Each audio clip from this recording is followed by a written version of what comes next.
Ninakusalimu kwa jina lipitalo majina yote. Hili sio jina la mtu awaye yote, bali ni jina la Bwana wetu Yesu Kristo. Karibu katika mfululizo wa masomo ya mwongozo wa kujifunza Biblia. Hii ni robo ya kwanza mwaka 2026 inayosema kuunganisha mbingu na dunia. Kristo katika Wafilipi na Wakolosai. Juma hili tunaenda kuliangazia somo la tatu linalosema uzima na mauti. Na hii ni kwa ajili ya Januari 10 hadi 16 mwaka huu 2026. Leo ni Januari 10, Sabato mchana. Somo kwa ajili ya juma hili, Wafilipi 1 aya 19 hadi 30. Wakorintho wa kwanza sura ile ya 4 ya 14 hadi 16. Wakorintho wa pili sura ya 10 aya ya 3 hadi ya 6. Yohana 17 ya 17 hadi 19. Mika sura ya 6 aya 8 na Matendo ya Mitume sura ya 14 aya ya 22. Fungu la kukariri limetoka kitabu cha Wafilipi 1:21 inayosema, kwa maana kwangu mimi kuishi ni Kristo na kufa ni faida. Kifo mara nyingi tunaambiwa ni sehemu tu ya maisha. Huo ni uongo. Kifo ni kinyume cha uhai, adui wa uhai. Kifo hakikuwa sehemu ya kusudi la awali la maisha kama yalivyo mabaki katika gari baada ya ajali. Paulo anasema kwa msisitizo kwamba Kristo alikufa ili amharibu yeye aliyekuwa na nguvu ya mauti, yaani Ibilisi, awaache huru wale ambao kwamba maisha yao yote kwa hofu ya mauti walikuwa katika hali ya utumwa. Waebrania sura ile ya 2 aya 14 na 15.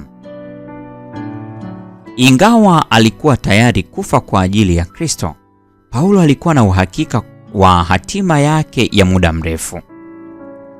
Jambo muhimu zaidi kwake kwa wakati huo lilikuwa, akiwa hai au mautini, kumheshimu Kristo na kuhubiri Injili kwa wengi iwezekanavyo. Yumkini hiyo ndiyo sababu moja tuna nyaraka nyingi sana zenye jina lake. Kupitia maandishi yake angeweza kuwafikia watu na maeneo mengi, ikiwa ni pamoja na maeneo ambayo yeye mwenyewe hakuwahi kufika. Maisha ni mafupi na ni muhimu kuleta matokeo makubwa iwezekanavyo kwa ufalme wa Mungu ndani ya kipindi cha miaka Mungu anayotujalia. Sehemu kubwa ya matokeo hayo inahusiana na kutia moyo, umoja wa imani. Kama tutakavyoona kuanzia juma hili, mada hii ilikuwa sababu moja muhimu ya Paulo kuwaandikia Wafilipi. Jifunze somo la juma hili kwa maandalizi ya Sabato ya Januari 17. Jumapili, Januari 11. Tutajifunza mada inayosema Kristo ataadhimishwa. Jumatatu, Januari 12. Mada inasema kufa ni faida. Jumanne, Januari 13.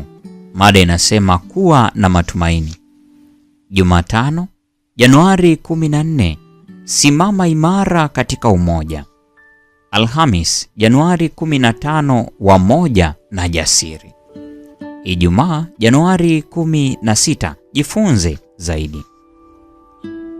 Hili ni somo la tatu, uzima na mauti, katika robo ya kwanza ya mwaka 2026. Panga kushiriki katika kufuatilia masomo haya. Neema ya Bwana wetu Yesu Kristo, pendo la Mungu na ushirika wa Roho Mtakatifu dumu kuwa pamoja nasi sasa na hata milele. Amina.